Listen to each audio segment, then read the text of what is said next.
Assalamualaikum warahmatullahi wabarakatuh. Waalaikumsalam.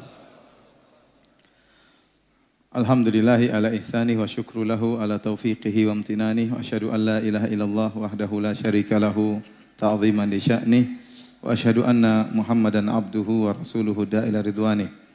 Allahumma salli alaihi wa ala alihi wa ashabihi wa ikhwanih. Hadirin dan hadirat yang dirahmati oleh Allah Subhanahu wa taala. Alhamdulillah, puji dan syukur kita panjatkan kepada Allah yang terus memberikan kita karunia, mempertemukan kita dengan bulan Ramadan, diberi kesempatan untuk bisa sujud dan ruku, salat tarawih, bertilawah.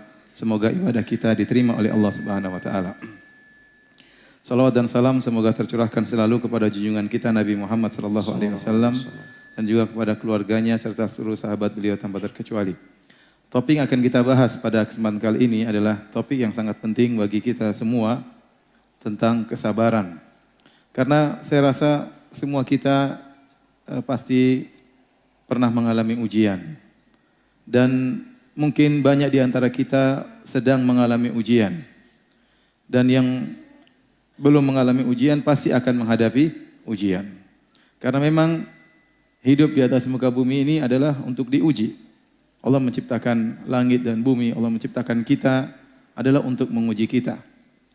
Jadi kita harus tahu bahwasanya kita hidup di dunia ini memang untuk diuji.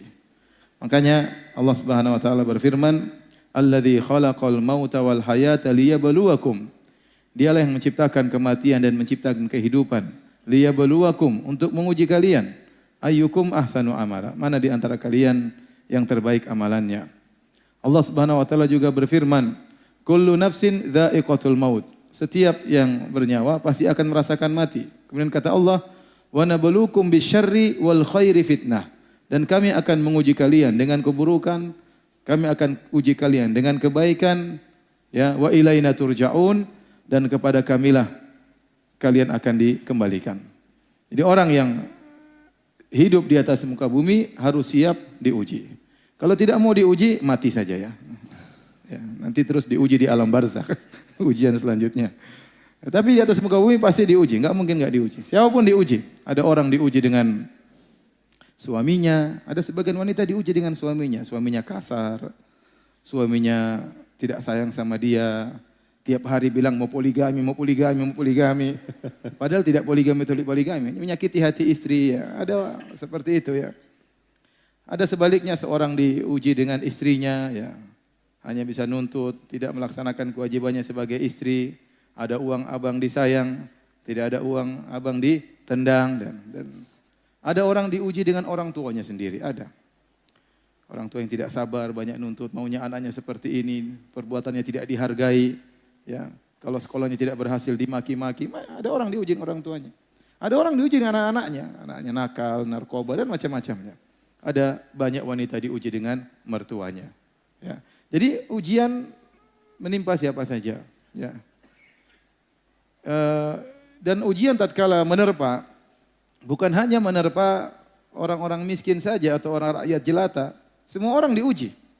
Orang kaya, orang miskin diuji. Ya. Orang terkenal, enggak terkenal diuji. Ustadz, enggak ustadz, semuanya diuji. Laki-laki, perempuan diuji. Antum jangan mengira bahwasanya hanya orang-orang kita rakyat jelata yang diuji. Para pejabat, para raja, para presiden, mereka juga diuji. Mereka juga susah, ya. Terkadang mereka juga stres, ya. Terkadang mereka tidak bisa tidur, ya. Saya contohkan, saya punya kawan, dia orang Indonesia di Madinah, kerja dulu sebagai tukang pijitnya gubernur Madinah.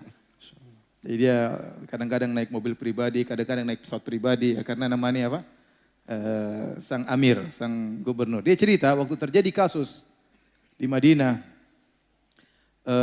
timbul orang-orang khawarij, orang-orang yang memberontak, kemudian membunuhi sebagian kaum muslimin. Terjadi tembak-tembakan di kota Madinah. Kata kawan saya itu sampai sang amir, sang gubernur tidak bisa tidur 3 hari. Sementara tukang pijitnya tidur tiap hari. Jadi ya semuanya diuji. Antum kira raja tidak diuji? Kadang kita lihat wajah raja, raja presiden, raja pejabat. Mungkin mereka ada kenikmatan, tapi di balik itu mereka juga mengalami ujian, deg-degan, khawatir, ya macam-macam ya. macam-macam. Jadi semuanya diuji. Semuanya juga dikasih penyakit. Bukan cuma kita saja yang sakit. Antum kira hanya antum aja yang sakit. Emang raja nggak pernah mencret? Raja juga pernah mencret. Ya, raja juga pernah pusing. Jadi semua orang diuji. Nah, tatkala kita tahu bahwasanya hidup ini tidak lepas dari ujian dan memang kita diciptakan untuk diuji, maka kita butuh dengan ibadah ini. Namanya ibadah sabar. Ibadah sabar. Ini ibadah yang sangat mulia.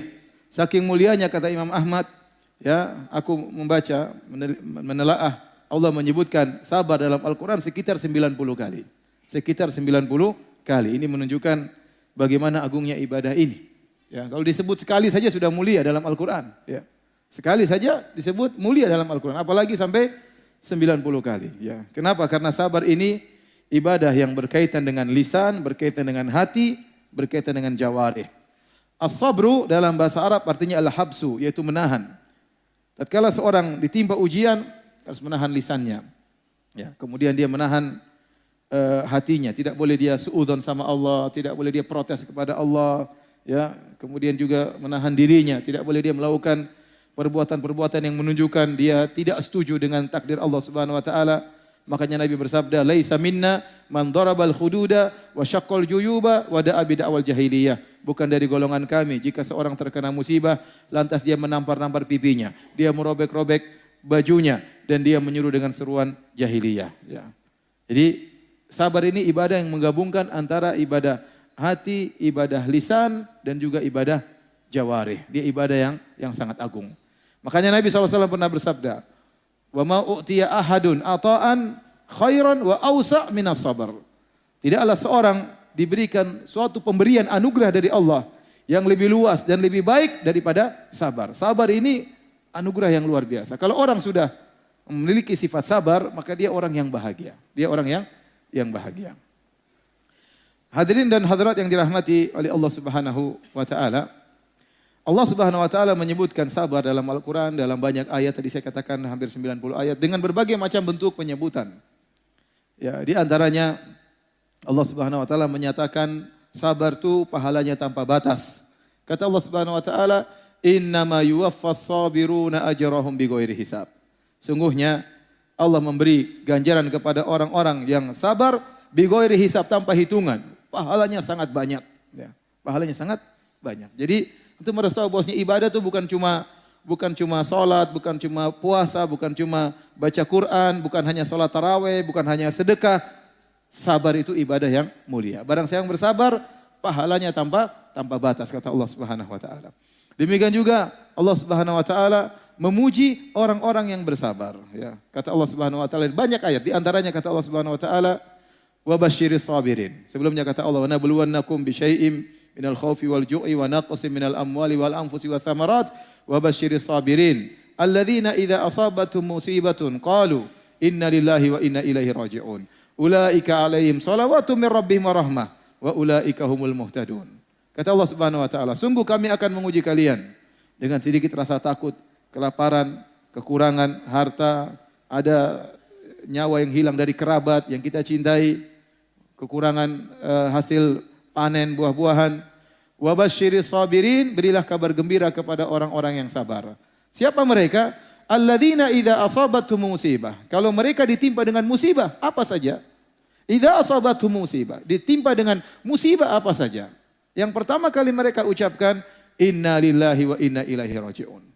Kami ini milik Allah dan kami akan kembali kepada Allah Subhanahu wa taala. Kata Allah, ulaika alaihim salawatu min rabbihim wa rahmah. Mereka itulah orang-orang yang memperoleh keberkatan yang sempurna dari Allah. Mereka dipuji oleh Allah Subhanahu wa taala dan mereka mendapatkan kasih sayang Allah Subhanahu wa taala. Wa ulaika humul muhtadun, dan mereka lah orang-orang yang mendapat petunjuk dari Allah Subhanahu wa taala. Allah puji mereka dengan pujian yang luar biasa. Di antaranya ayat-ayat menyebutkan bahwasanya orang yang bersabar bersama Allah Subhanahu wa taala. Kata Allah Subhanahu wa taala, wallahu ma'as sabirin. Dalam ayat yang lain, innallaha ma'as sabirin. Sungguhnya Allah bersama orang-orang yang sabar. Ya, kalau Allah bersama orang bersabar, artinya Allah akan menguatkan dia. Allah bersama dia bita'yid, dengan pertolongan, ya. Makanya waktu Nabi Muhammad SAW bersama Abu Bakar As-Siddiq dalam goa di Jabal Thawr, kemudian orang-orang musyrikin mengejar mereka dan sudah tiba di mulut goa, Abu Bakar ketakutan. Abu Bakar berkata, "Ya Rasulullah, lau anna ahadahum absara ila tahti qadamaihi la absarana." Seandainya salah satu dari mereka nengok ke bawah, tentu akan melihat kita dalam goa. Apa kata Nabi sallallahu alaihi wasallam? "Ya Abu Bakrin, ma dhannuka bitsnaini? Allahu thalithuhuma." Ya Abu Bakar, ya Abu Bakar, bagaimana menurutmu tentang dua orang? Allah bersamanya. Allah bersama kedua orang ini, Allah yang ketiga. Dalam ayat kata Allah Subhanahu wa taala, "Tsaniyatnaini idh huma fil ghar idh yaqulu li sahibihi la tahzan innallaha ma'ana." Tatkala Muhammad sallallahu alaihi wasallam menasihati sahabatnya Abu Bakar, "La tahzan, jangan kau sedih, jangan kau khawatir. Innallaha ma'ana, Allah bersama kita." Allah bersama kita. Jadi kalau Allah sudah bersama kita dengan kebersamaan yang khusus yang disertai dengan pertolongan, maka jangan khawatir. Jangan khawatir. Makanya waktu Allah Subhanahu wa taala mengutus Musa dan Harun kepada Fir'aun, kata Allah, "Idhaba ila Fir'auna innahu tagha." Wahai Musa dan Harun, pergilah kalian menuju Fir'aun, sungguhnya dia telah melampaui batas. Mereka takut. Qala rabbana innana nakhafu ay yafruta alaina aw ay yatgha. Ya Allah, ya Rabb kami, bagaimana kami pergi kepada Fir'aun? Dia akan melampaui batas kepada kami, akan menzalimi kami. Fir'aun, Musa dan Harun takut. Apa kata Allah? La takhafa, janganlah kalian berdua takut. Innani ma'akuma, sungguhnya aku senantiasa bersama kalian berdua. Asma'u wa ara, aku selalu mendengar kalian dan aku selalu melihat kalian. Aku mengawasi kalian. Jadi, kalau Allah bersama seseorang, maka jangan khawatir, Allah akan menolong dia. Salah satu cara agar Allah bersama kita, sabar. Sabar. Wallahu ma'as sabirin, innallaha ma'as sabirin. Allah bersama orang-orang yang sabar. Anda ingin dekat dengan Allah, ya bersabar. Di antara ayat yang menyebutkan tentang keutamaan sabar, Allah menjelaskan bahwasanya orang yang sabar dicintai oleh Allah Subhanahu wa taala.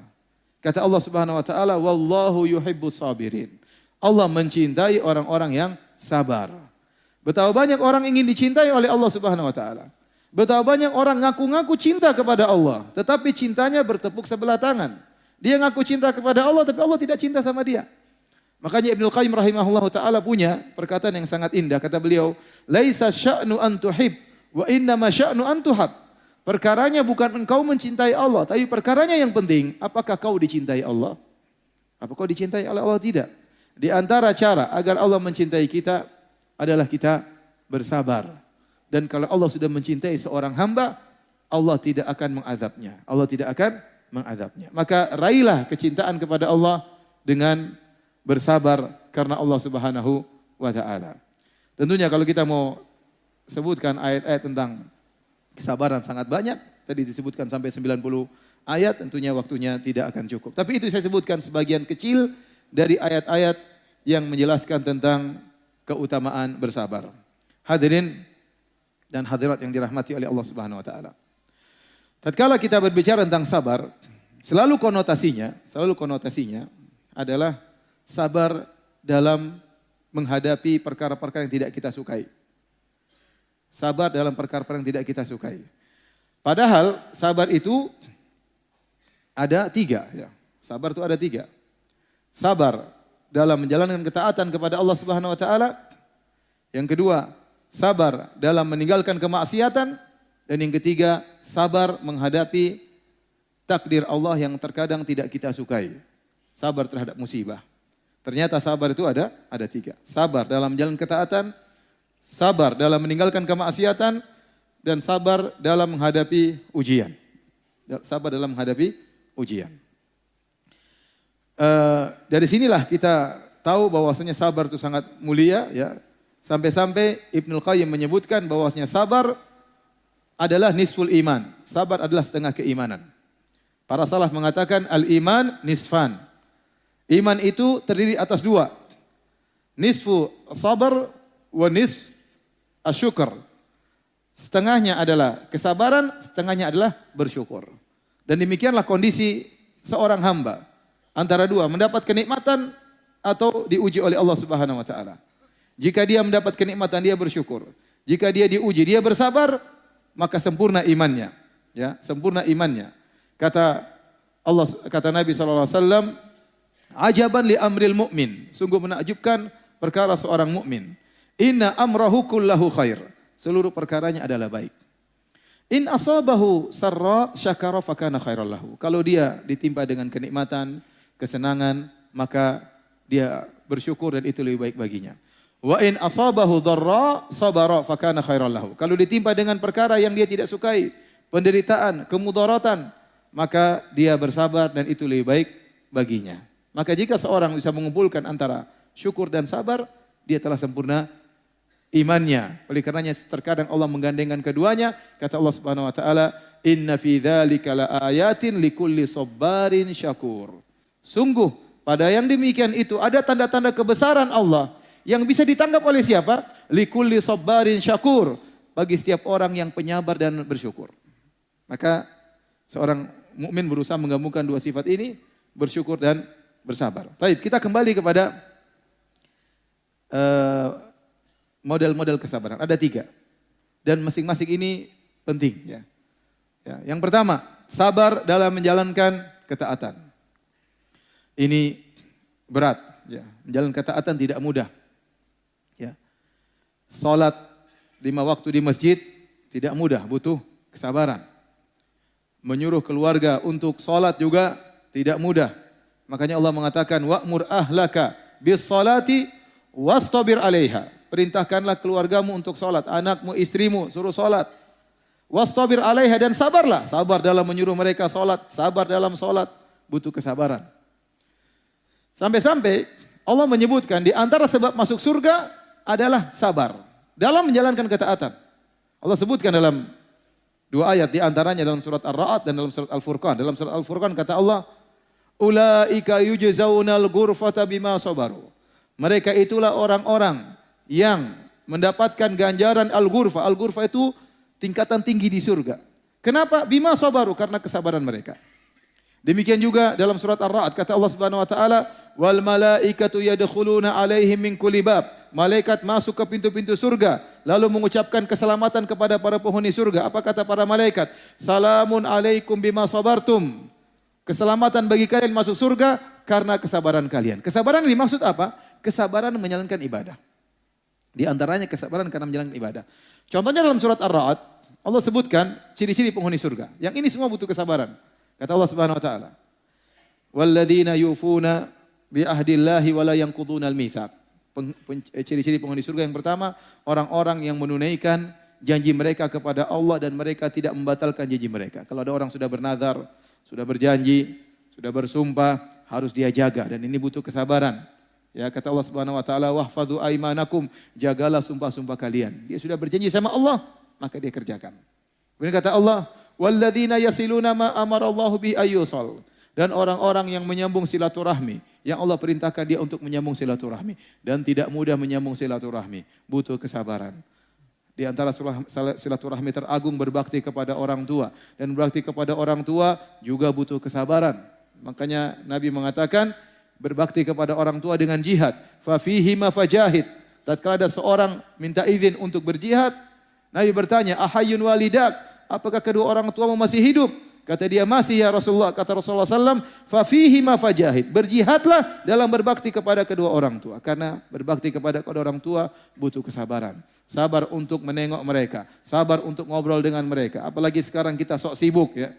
Sok sibuk sehingga terkadang lupa telepon orang tua, lupa mengunjungi orang tua. Tidak sabar untuk ngobrol sama orang tua. Kalau telepon sama orang tua cepat-cepatan, butuh kesabaran. Ada rezeki berikan kepada orang tua, ini semua butuh kesabaran. Menyambung silaturahmi, berinteraksi dengan kakak, dengan adik, dengan sepupu, dengan tante, ini juga butuh kesabaran. Betapa sering terjadi cekcok antara kakak dan adik, cekcok antara sepupu, antara tante dengan om, ini butuh kesabaran. Sebagian orang mengeluh kepada saya, dia bilang, "Ustadz, saya ini ya kalau kasih uang sama adik-adik saya, dibilang sombong." Dibilang sombong. Kalau enggak kasih uang, dibilang pelit. Subhanallah. Ya. Jadi sabar. Ya. Silaturahmi butuh apa? Kesabaran. Ya. Walladzina sabaru butiqa'a wajhi rabbihim wa aqamus salata wa anfaqu mimma razaqnahum sirra wa alaniyah wa yadra'una bil hasanati sayyi'ah. Ini ciri-ciri penghuni surga. Orang-orang yang bersabar karena mengharap wajah Allah Subhanahu wa taala. Orang-orang yang mendirikan salat, yang berinfak, sedekah butuh kesabaran. Betapa banyak godaan ingin beli ini, ingin beli anu, butuh kesabaran. Ya. Kemudian Membalas keburukan dengan kebaikan kata Allah juga sangat butuh kesabaran. Ini semua butuh kesabaran. Ini dalam surat Ar-Ra'd. Di akhir ayat kata Allah, malaikat berkata, "Salamun alaikum bima sabartum." Selamat masuk surga atas kesabaran kalian.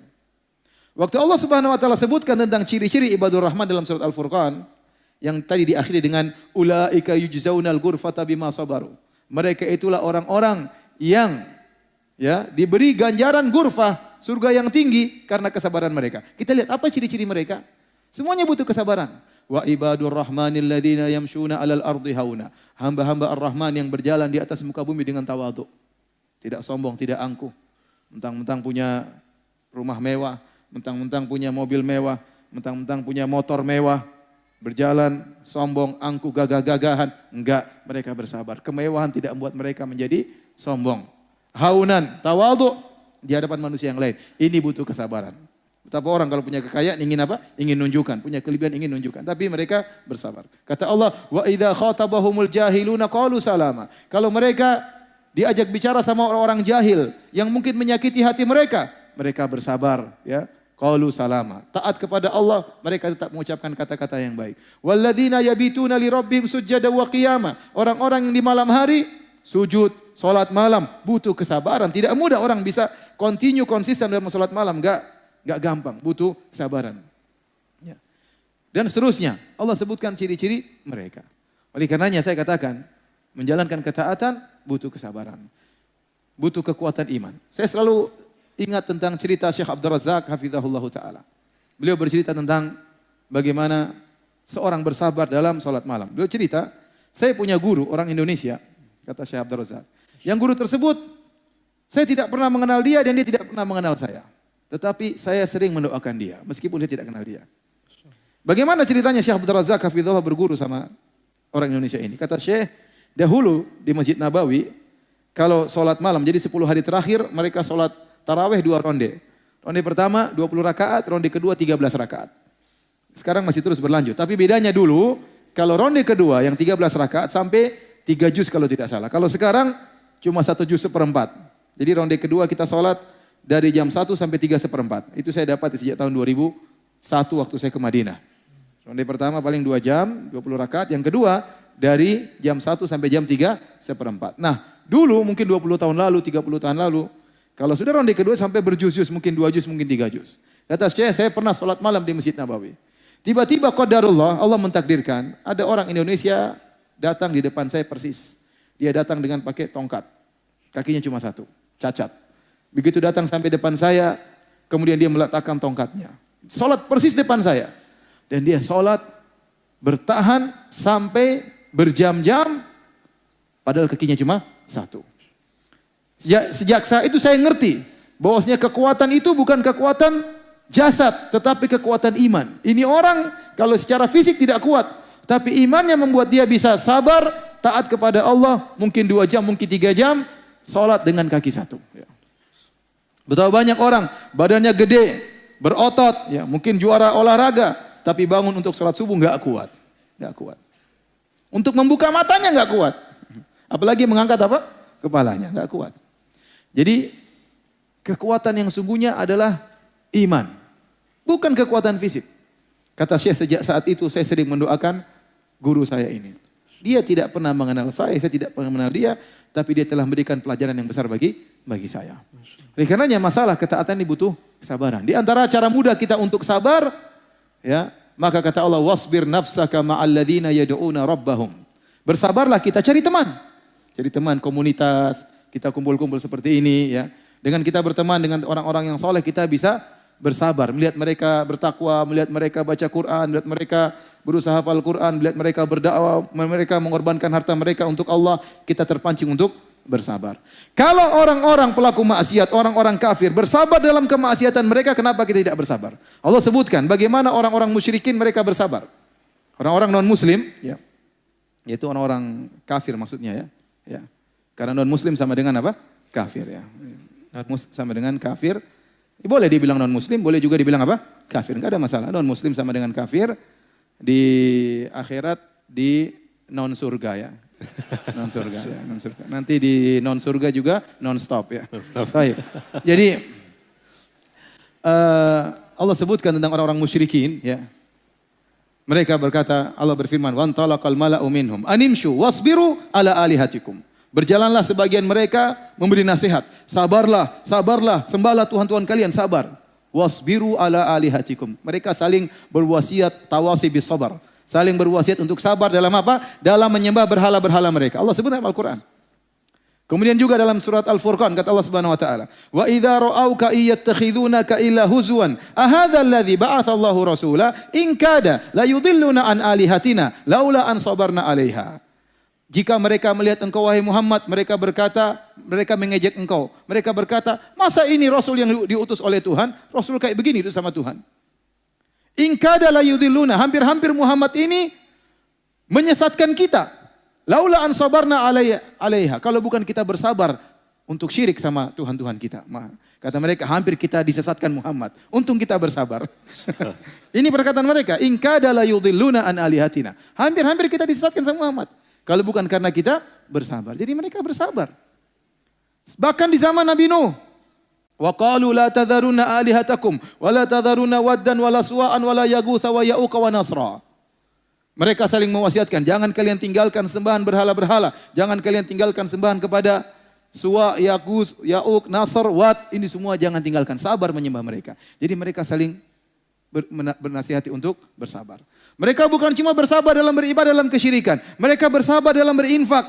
Kata Allah Subhanahu wa taala, "Innal ladzina kafaru yunfikuna amwalahum liyasuddu an sabilillah, fasayunfikunaha, thumma takunu 'alaihim hasratan thumma yughlabun. Walladzina kafaru ila jahannam yusyarun." Kata Allah Subhanahu wa taala, sungguh orang kafir itu mereka berinfak di jalan syaitan. Mereka berinfak untuk menghalangi manusia dari jalan Allah Subhanahu wa taala. Fasayunfikunaha, sungguh mereka akan menginfakkannya. Ini Allah turunkan tentang apa? Tentang perang Uhud di antaranya. Jadi waktu kaum musyrikin kalah dalam perang Badar pada tahun 2 Hijriah, mereka sabar setahun. Mereka kumpulkan duit, mereka berinfak untuk balas dendam. Setahun mereka bersabar untuk menyerang Rasulullah SAW di kota Madinah. Allah sebutkan bagaimana mereka bersabar berinfak setahun penuh. Mereka kumpulkan untuk menuju neraka Jahannam. Nah kalau mereka orang kafir sabar dalam kemaksiatan mereka, dalam kekufuran mereka menuju neraka, kenapa kita tidak bersabar dalam menuju surga Allah Subhanahu wa taala? Ada seorang, saya dengar ceramah seorang syekh dari Arab, dia berkata, jadi seorang syekh berjalan ke belantara Afrika ingin berdakwah. Dia ingin berdakwah di pedalaman Afrika. Maka dia berjalan sampai di off-road, kemudian dia berjalan lagi lewati lumpur, sampai entah berjam-jam atau berhari, saya lupa. Ya, pokoknya sampai jauh, sampai di tengah hutan belantara Afrika ingin berdakwah. Dia merasa dia sudah berjuang, dia merasa dia sudah berkorban. Ternyata sampai di sana, dia dapat seorang wanita misionaris sudah bertahun-tahun tinggal di situ. Masya Allah, kalah sabar rupanya. Sabar. Luar biasa. Jadi jangan ente sangka ente aja yang sabar. Ya akhi ya ukhti al-muslimah. Ya. Non-muslim juga bersabar dalam menyerukan kepada kekufuran kemaksiatan. Bahkan sebagian orang bermaksiat sabar. Ya, kalau ada dulu seorang wanita mungkin di suatu kampung, kampungnya masih baik, masih orang banyak berjilbab, masih penuh kesopanan. Tiba-tiba ada orang pulang mungkin dari Jakarta, pergi ke kampung, perempuan berubah akhlaknya, ya karena terkontaminasi di Jakarta, pulang-pulang tahu-tahu pakai baju you can see, rok you can see, semuanya you can see, ya. Pakai baju kekecilan semuanya, ya. Kelihatan, mohon maaf mungkin pahanya, kemudian dia berjalan keluar dari rumahnya. Waktu dia keluar dari rumahnya pasti orang maki-maki, itu anak siapa itu? Enggak punya malu, enggak punya malu. Tapi dia bersabar. Dia bersabar, akhirnya banyak pengikutnya. Jadi hadirin hadirat Allah Subhanahu wa taala, kita ini bersabar dalam ketakwaan, yang pelaku maksiat aja bersabar. Kenapa kita tidak bersabar dalam jalan ketaatan? Ini sabar yang pertama. Ya sabar dalam jalan ketaatan. Yang kedua adalah sabar dalam meninggalkan maksiat. Ini juga sangat luar biasa. Ini sabar dalam meninggalkan maksiat ini berat, terutama zaman now. Ya. Terutama zaman now, cewek-ceweknya cewek-cewek zaman now. Laki-laki terutama hati-hati ya. Zaman sekarang zaman fitnah. Butuh kesabaran meninggalkan maksiat. Butuh kesabaran menundukkan pandangan. Ya. Butuh kesabaran menundukkan pandangan. Ini butuh kesabaran ekstra luar biasa terutama zaman sekarang. Ya. Karena meninggalkan maksiat ini ya tidak mudah. Sekarang fitnah di mana-mana. Oleh karenanya, ya Contoh yang paling indah adalah contoh yang disebut oleh Allah Subhanahu wa taala dalam Al-Qur'an tentang Yusuf alaihissalam. Antum sering dengar bagaimana Yusuf diuji, alaihissalam diuji dengan ujian yang luar biasa. Sampai kata para ulama, di antaranya Syekhul Islam Ibnu Taimiyah rahimahullah taala, ujiannya Yusuf waktu dilempar di sumur masih lebih ringan daripada dia diuji waktu digoda oleh Zulekha. Kenapa? Waktu dia dilempar di sumur itu dia ittirari, terpaksa, dia tidak ada pilihan lain. Sehingga dilempar dalam sumur terpaksa bersabar. Tetapi tatkala diuji oleh Zulekha dia punya pilihan. Pilihan meninggalkan maksiat atau pilihan bermaksiat. Sabrun ikhtiyari disebut dengan sabar pilihan. Nah, sabar pilihan lebih afdal daripada sabar ittirari, sabar terpaksa. Ibnu Taimiyah sebutkan bahwasanya sabarnya Yusuf waktu digoda oleh Zulekha lebih afdal daripada sabarnya waktu dilempar dalam apa? Dalam sumur. Kenapa? Waktu dia diuji oleh Zulekha, diuji dengan berbagai macam ujian. Di antaranya Zulekha sangat cantik jelita. Dia adalah istri menteri. Tidak mungkin menteri pilih istri jelek. Itu menteri nggak beres kalau pilih istri yang jelek ya. Pasti dia milih istrinya cantik. Zulekha ini pasti cantik. Sudah dia cantik, kemudian dia menghiasi dirinya dengan kecantikan. Cantik di atas kecantikan. Cahaya di atas cahaya. Zulekha. Kemudian tidak ada yang lihat. Wa ghallaqatil abwab. Semua pintu-pintu sudah dia kunci. Yang pegang kuncinya Zulekha. Coba. Nggak ada yang lihat. Santai aja. Mau maksiat nggak ada yang lihat. Kemudian apa lagi? Dia yang merayu, Zulekha yang merayu. Ya akhi, betapa banyak laki-laki dia malu goda perempuan, dia enggak pede. Tapi waktu perempuan yang mulai goyang dia. Imannya goyang, jenggotnya goyang. Kenapa? Ceweknya yang mulai. Waduh, ternyata saya oke juga ya. Subhanallah, belum lagi Yusuf tampan. Orang tampan pede. Dia tidak. Kalau enggak tampan ya udah malu-malu minder. Kalau tampan depan perempuan pede ya. Nabi Yusuf alaihissalam sangat tampan luar biasa. Ya. Berbagai macam godaan. Belum lagi Nabi Yusuf masih muda. Gejolak syahwat seorang pemuda lebih berkobar daripada yang sudah tua. Kecuali tua-tua keladi. Kemudian lagi belum lagi Nabi Yusuf gharib, jauh. Namanya orang jauh lebih mudah bermaksiat. Betapa banyak orang di Indonesia seperti orang alim. Tapi kalau dia sudah bersafar ke Eropa, dia puas-puaskan maksiatnya. Saya pernah ketemu teman, dia di suatu negara. Di situ dia ada hotel. Ya, di situ surga dunia. Perempuan model apa saja ada. Mau cewek dari mana saja ada. Ya, mau dari Rusia, mau dari Eropa, mau dari Afrika, semuanya ada. Maka dia bilang sama kawan saya, ya akhi, kapan lagi kita bisa ngerasain koktail semua ini? Kapan lagi? Ya udah lupa dia udah lupa. Udah lupa dengan istrinya, lupa dengan anaknya ya. Kenapa? Dia di luar sana, di luar negeri. Jadi kalau orang di luar terkadang berani maksiat daripada tatkala di kampung sendiri. Yusuf alaihissalam gharib, dia asing. Dia di Mesir sementara keluarganya di mana? Di Palestina. Jadi ini di antara ya godaan-godaan, namun Yusuf bayangkan apa yang dilakukan, dia kemudian lari. Kenapa dia lari? Kata para ulama, dia takut. Sampai kapan dia bisa bertahan? Sampai kapan dia bisa bersabar? Sementara kata Allah, walaqad hammat bih wa hamma biha. Sang Zulekha sudah kebelet sama Yusuf. Kata Allah, wa hamma biha, Yusuf pun sudah tergerak. Bukan apa, dia tidak bisa tahan, dia laki-laki. Ya sama kalau kita lapar lihat makanan, ya pasti kita kepingin ya. Yusuf di depan dia perempuan sudah tinggal dia lakukan. Makanya dia kabur, kemudian dia lari meninggalkan wanita tersebut. Subhanallah, ini ujian sangat luar biasa. Siapa pemuda di zaman sekarang bisa seperti Nabi Yusuf alaihissalam? Subhanallah. Jangankan digoda sama perempuan cantik, sama perempuan pas-pasan aja KO dia. Apalagi kata orang, ya rumput tetangga lebih hijau. Benar. Istri kita cantik ya, kita lihat perempuan mungkin kurang cantik. Tapi setan menghiasi seakan-akan perempuan yang kurang cantik itu lebih cantik daripada istri kita. Padahal istri kita lebih cantik. Sehingga kita lihat lebih cantik perempuan daripada istri kita. Apalagi kalau ternyata lebih cantik dari istri kita. Lebih bahaya lagi. Jadi luar biasa ya. Tapi ada cerita. Ini cerita di kejadian di Universitas Islam Madinah. Saya diceritain sama kawan saya. Saya tidak menghadiri kejadian tersebut. Tapi saya diceritain oleh kawan saya orang Libya. Jadi kita di Madinah. Orang-orang tinggal sekamar. Satu kamar 3 orang. Ada 4 orang. Dan biasanya dicampur. Nggak boleh Indonesia semuanya. Enggak. Kalau Indonesia semuanya nanti bahasa Arab tidak berkembang. Ngomongnya Indonesia terus ya. Jadi dicampur. Saya dulu tetangga saya satu kamar itu dikasih petak-petak. Tetangga saya orang Afrika sama orang Bangladesh ya. Terkadang ganti tangga orang Sudan dan macam-macam. Nah, ada suatu ruangan di situ kamar. Kebetulan di situ ada Afrika, satu kamar dengan orang Rusia. Dan kita belajar di sana 9 bulan. 9 bulan nanti baru libur 3 bulan. Saya waktu sudah berkeluarga. Jadi saya pergi di Madinah, kemudian saya belajar 9 bulan. Sedih luar biasa meninggalkan istri 9 bulannya. Antum tidak merasakan. Nanti setelah itu 3 bulan baru saya ketemu istrinya. Nanti setelah 3 bulan lagi happy-happynya, balik lagi 9 bulan. Berat. Terus saya pulang lagi 3 bulan, sudah punya anak. Alhamdulillah. Masya Allah. Nah, kadang-kadang saya mau telepon istri, zaman dulu orang tidak punya telepon. Telepon harus pakai wartel dan itu mahal. 1 menit 14 real dulu. Bayangkan, duit kita berapa 1 menit 14 real. Supaya murah, saya bangun tengah malam, jam 2 saya telepon. Bukan buat sholat malam, buat telepon istri. Kenapa? Karena kortingannya 50%. Jadi intinya ini sekedar intermezzo aja. Kemudian intinya, satu kamar ini ada Afrika, ada Rusia. Biasa kalau kita mau pulang, kita beli oleh-oleh buat istri. Saya biasa belikan abaya, belikan cadar, beli macam-macam buat istri 3 bulan libur. Nah, orang Rusia ini sekamar dengan orang Afrika. Orang Rusia ini dia pengen pulang, maka dia beli oleh-oleh buat istrinya. Belilah dia cadar dan baju abaya.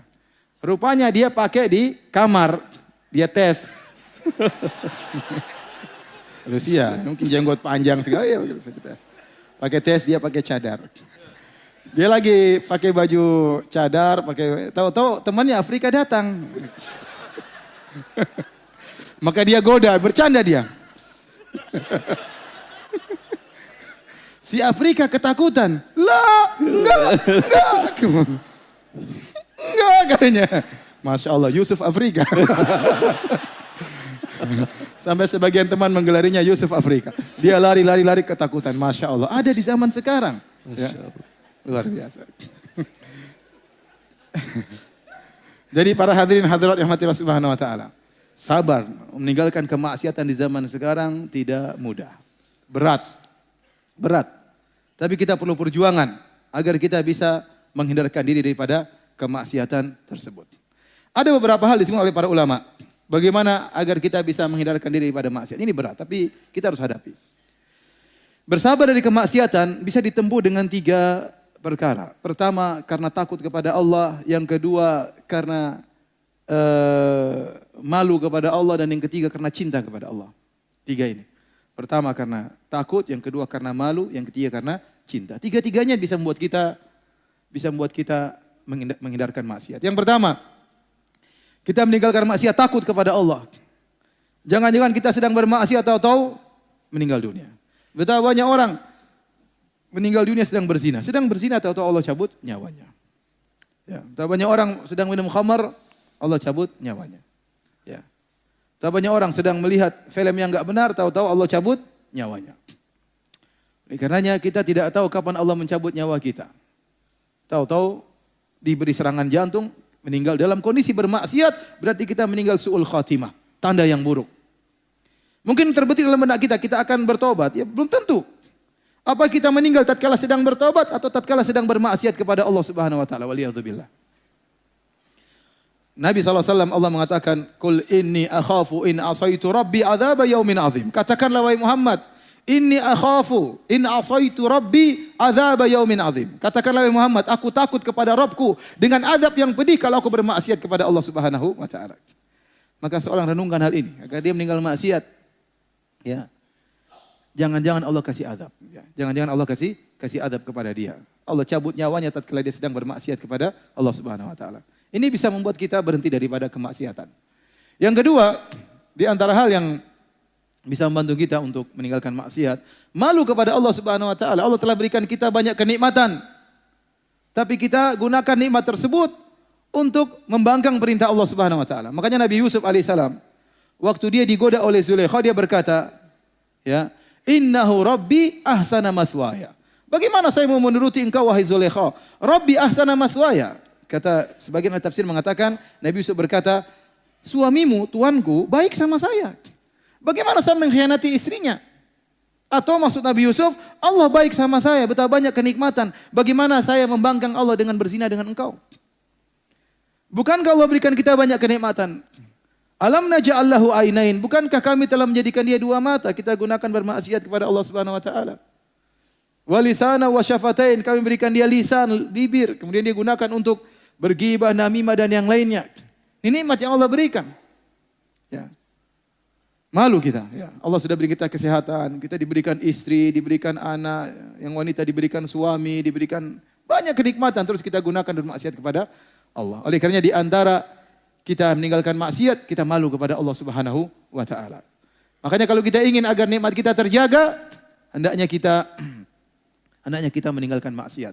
Kata seorang penyair, "Idza kunta fi ni'matin far'aha, fa inna dzunuba ya tudhibun ni'am." Ya.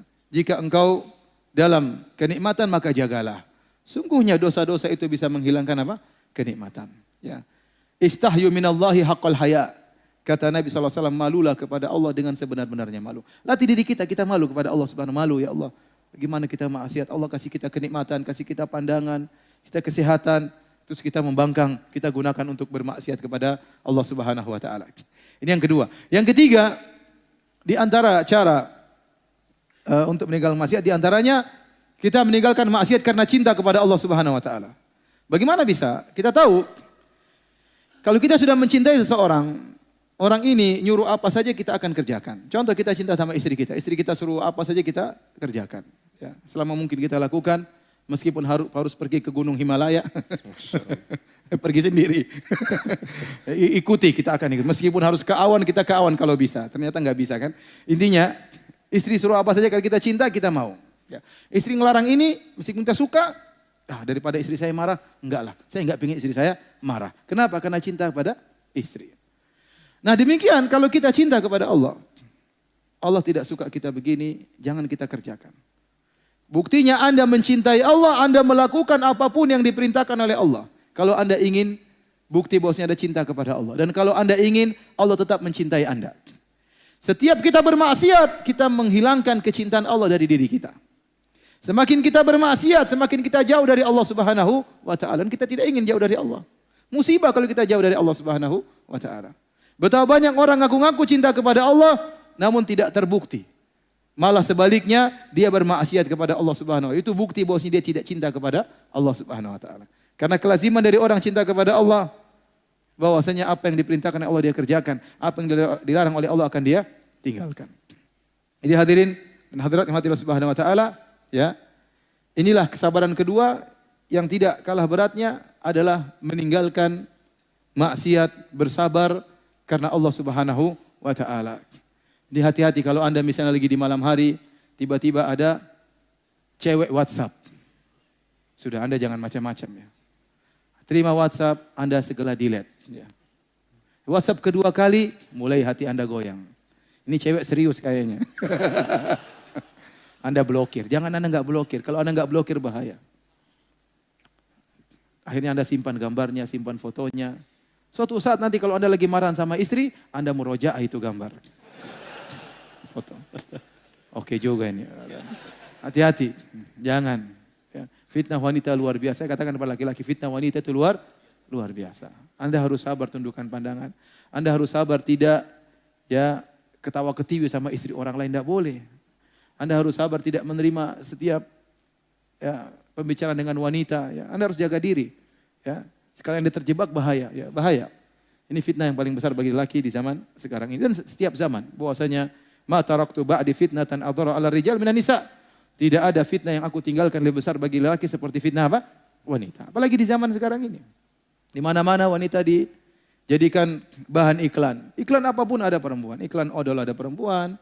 Iklan mobil ada perempuan. Iklan motor ada perempuan. Iklan HP ada perempuan. Ya, HP-nya kecil, perempuannya apa? Gede. Ya. Itu yang jadi memang susah ya. Ya. Tapi ya kita harus bersabar. Ya, bersabar. Taib. Yang ketiga. Inilah sabar yang sering dipahami oleh orang. Sabar menghadapi musibah. Sabar menghadapi apa yang tidak disukai. Padahal namanya ujian itu bukan cuma musibah saja. Makanya tadi saya sebutkan di awal pengajian Allah Subhanahu wa taala berfirman, "Kullu nafsin dha'iqatul maut wa nabluukum bisyarri wal khairi fitnah wa ilaina turja'un." Kata Allah Subhanahu wa taala, ya, Setiap yang bernyawa pasti merasakan kematian. Dan kami menguji kalian dengan keburukan dan kami uji kalian dengan kebaikan. Keburukan maksudnya apa? Seperti disempitkan harta, seperti sakit. Ya, ini contoh keburukan. Seperti dizolimi oleh orang. Ini ujian keburukan.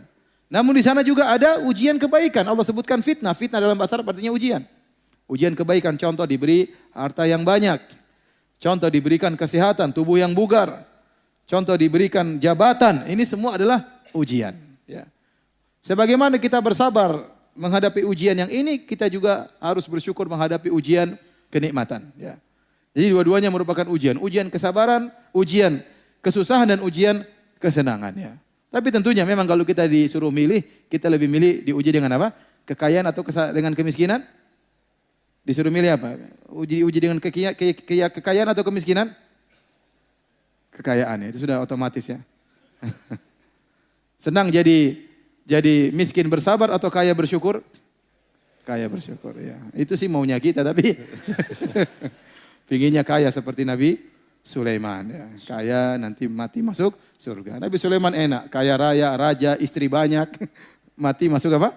Surga. Namun sering tidak demikian ya. Tidak sesuai dengan keinginan kita. Tapi intinya dia sedang berbicara tentang sabar tatkala terkena musibah yang tidak kita sukai. Ingatlah para hadirin hadirat yang dirahmati oleh Allah Subhanahu wa taala, bahwasanya seorang semakin beriman, semakin tinggi ujiannya. Ibarat pohon semakin tinggi, semakin diterpa oleh angin. Oleh karenanya orang yang paling berat ujiannya adalah orang-orang yang semakin beriman. Kata Nabi SAW, asyadun nasi bala'an al-anbiya. Orang yang paling berat ujiannya adalah para nabi. Thumma salihun, kemudian orang-orang saleh. Thummal amsal fal amsal, kemudian selanjutnya dan selanjutnya. Yubtala rajulu ala qadri imanihi, seorang diuji berdasarkan tingkatan imannya. In kana fi imanihi salabatun zida fi balaihi. Kalau ternyata imannya kokoh waktu diuji, Allah tambah lagi ujiannya.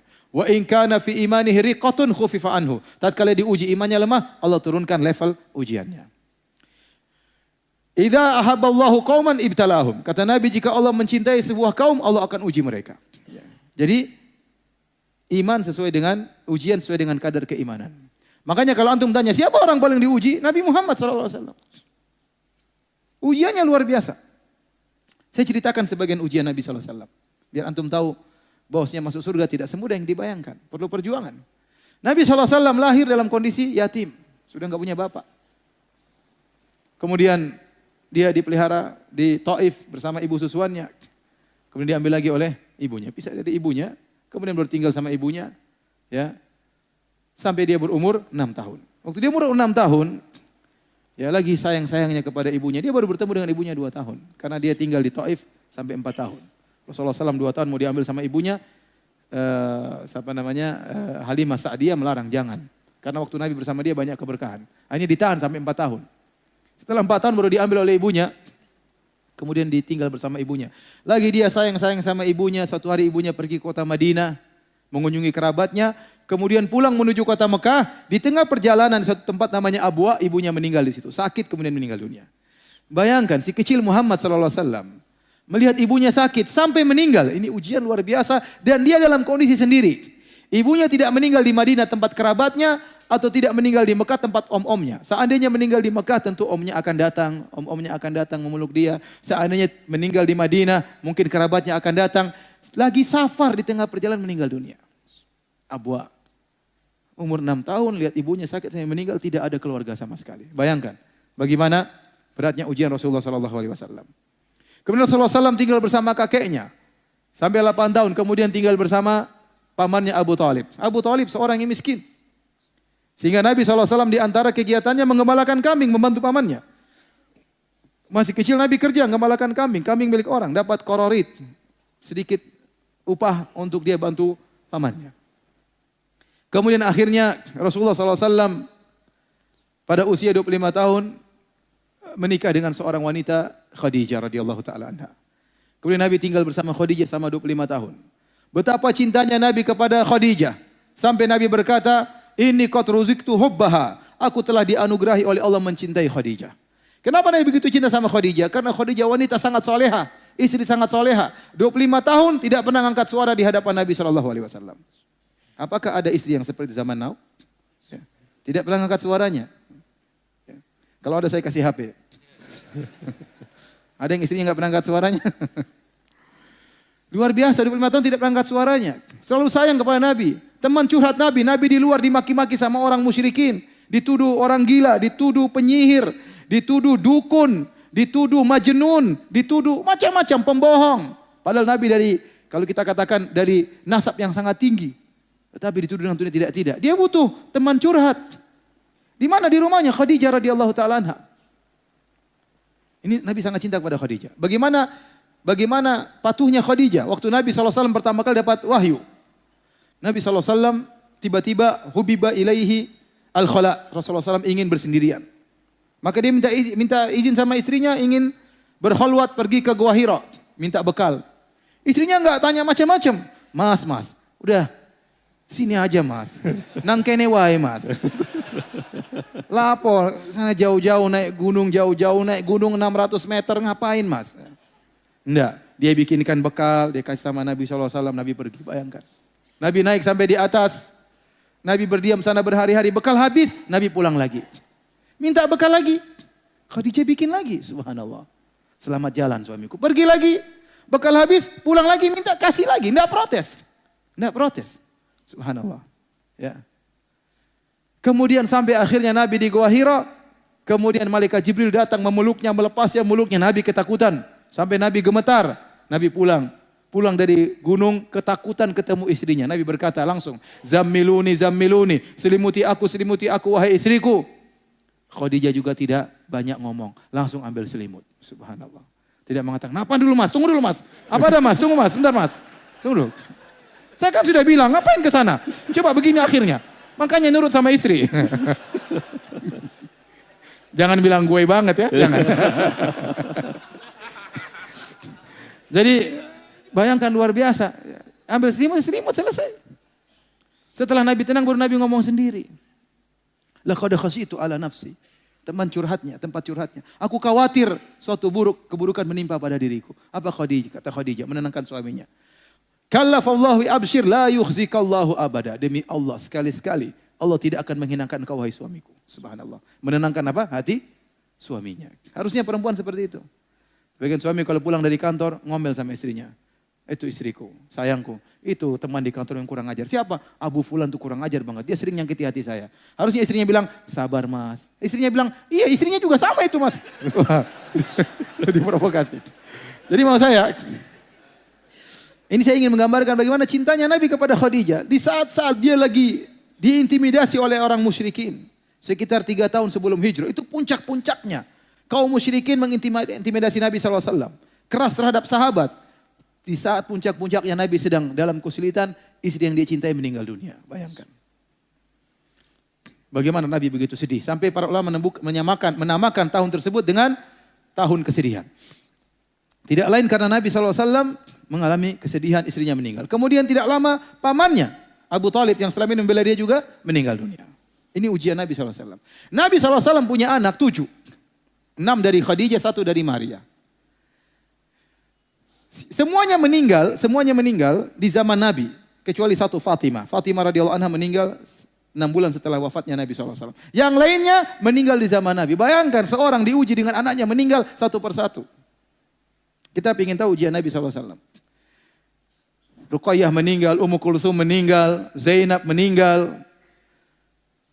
Sebelumnya Abdullah Qasim anaknya laki-laki meninggal. Dan terakhir siapa? Ibrahim. Ibrahim masih kecil. Ya, Nabi sangat sayang karena Nabi sudah tidak punya anak laki-laki, tahu-tahu lahir Ibrahim.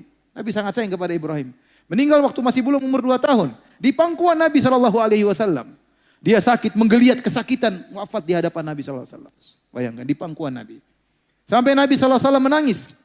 Nabi berkata, innal qalba la yahzan. Sungguh hati ini sangat bersedih.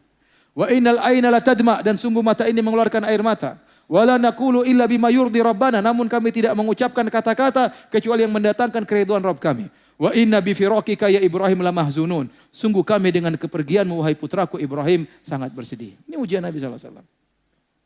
Belum ujian yang lain. Nabi SAW tadi dituduh dengan orang gila, dukun, apalah. Saya aja nggak pernah diuji seperti itu. Paling dikatakan ya mungkin gila kadang-kadang ya. Dikatakan pendusta kadang-kadang. Tapi belum ada yang bilang saya penyihir. Belum ada yang bilang saya dukun ya. Mudah-mudahan nggak ada ya. Tapi Nabi dibilang dukun, penyihir, majnun, tersihir. Bayangkan, bilang penyihir dibilang tersihir juga. Dibilang pendusta, dibilang sobi, berbagai macam tuduhan kepada Nabi SAW. Belum Nabi SAW kalau sakit, sakitnya panas 2 kali lipat. Makanya waktu Nabi SAW sakit akan meninggal dunia, sebagian sahabat menyenguk Nabi SAW. Ternyata selimut sudah diletakkan di atas Nabi, badan Nabi, panasnya tembus sampai ke selimut. Sahabat pegang selimut panas sekali. Innaka latu aku akan syadidan. Ya Rasulullah, sungguhnya engkau ditimpa dengan panas yang berat. Kata Nabi, benar, kami para anbiya dikasih sakit 2 kali lipat daripada kalian. Kenapa bisa demikian? Karena pahala kami 2 kali lipat. Nabi kalau sakit panasnya luar biasa. Nabi pada tahun 7 Hijriah diracun sama seorang wanita Yahudiyah. Intinya ujian Nabi sangat banyak. Ya, berdakwah dilempar sampai di Taif. Bayangkan waktu Nabi berdakwah di Taif. Nabi waktu keluar dari Taif dihina oleh orang-orang Taif. Bagaimana menghinanya? Dihadirkan anak-anak kecil sama orang gila. Menyambut Nabi keluar dari Taif. Kemudian dilempari sama kerikil. Itu cara mereka menghinakan seseorang. Sementara Nabi adalah cucu dari penguasa kota Mekah. Cucunya Abdul Muttalib. Dihinakan seperti itu. Mereka tahu ini cucunya Abdul Muttalib. Nasabnya tinggi. Bukan diusir begitu saja. Bukan orang yang disuruh anak kecil sama orang gila ngelempar. Ini penghinaan kepada Nabi. Nabi berjalan. Nabi tatkala perang Uhud sampai terluka, sampai darahnya keluar dari pipinya, sampai giginya patah, sampai Fatimah radhiyallahu anha ingin mencuci darah dari pipi Nabi, tidak berhenti-berhenti, sampai akhirnya ada suatu yang tumbuhan dibakar baru dimasukkan dalam lubang di pipi Nabi sallallahu alaihi wasallam baru berhenti darah. Jadi ujian sangat banyak ya. Ini menunjukkan bahwasanya seorang beriman semakin tinggi imannya, semakin banyak ujiannya. Makanya Imam Syafi'i rahimahullahu taala punya satu syair yang menunjukkan dia banyak ujian.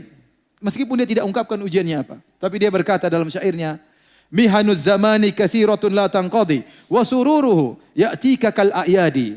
Sungguhnya ujian kehidupan zaman ini datang begitu banyak silih berganti, tidak berhenti-berhenti. Adapun kesenangan datang sesekali seperti hari raya. Hari raya cuma sekali-sekali. Ini menunjukkan Imam Syafi'i diuji dengan ujian yang sangat banyak. Rahimahullahu ta'ala. Oleh karenanya para hadirin dan hadirin Allah Subhanahu wa taala, seorang ya beriman pasti diuji. Tidak mungkin dia tidak diuji, ya. Pasti diuji, ya. Dengan ujian yang Allah kehendaki bagi dia dalam rangka untuk mengangkat derajatnya atau dalam rangka untuk menghapuskan dosa-dosanya. Maka pada kesempatan kali ini saya akan menyebutkan beberapa perkara yang kita semoga bisa bersabar tatkala diberi ujian oleh Allah Subhanahu wa taala. Ya. Perkara-perkara tersebut, yang pertama, kalau kita dikenai musibah oleh Allah Subhanahu wa taala, kita harus yakin bahwasanya musibah ini sudah ditakdirkan oleh Allah. Sudah dicatat di Lauhil Mahfuz. Kata Nabi SAW, Inna Allah kataba maqadir al-khalaiq qabla an yakhluqa samawati wal ardi bi 50 alfasanah. Sungguhnya Allah telah mencatat takdir seluruh makhluk 50.000 tahun sebelum Allah ciptakan langit dan bumi. Tidak mungkin kita terhindar dari musibah tersebut. Kata Nabi SAW, wa ma asabaka lam yakun liyukhti'ak. Kalau ada sesuatu yang menimpamu tidak mungkin meleset darimu, tidak mungkin kau bisa menghindar. Wa ma akhta'aka lam yakun liyusibak. Kalau ada yang tidak mengenaimu, tidak akan mengenaimu. Ya, jadi kalau sudah ditakdirkan oleh Allah musibah ini pasti terjadi, nggak mungkin kita menghindar. Tidak mungkin kita menghindar. Tahu-tahu ternyata kita dizalimi orang. Tahu-tahu mobil kita dicuri orang. Sudah, ini sudah ditakdirkan. 50.000 tahun bukan sebelum kita diciptakan. Sebelum Allah menciptakan langit dan bumi, sudah ditakdirkan si fulan pada hari ini mobilnya dicuri. Kalau antum pulang ke rumah, tahu-tahu istri antum ngomel-ngomel, antum bilang sudah ditakdirkan. 50.000 tahun sebelum Allah menciptakan langit dan bumi, memang ditakdirkan kau ngomel sama saya. Sudah ditakdirkan, sudah ente tenang. Enggak terlalu marah-marah, udah ditakdirkan, sabar. Enggak mungkin kita menghindar dari ya takdir tersebut. Namun jangan disalahpahami. Bukan berarti kalau kita bersabar kita pasrah, ini salah paham.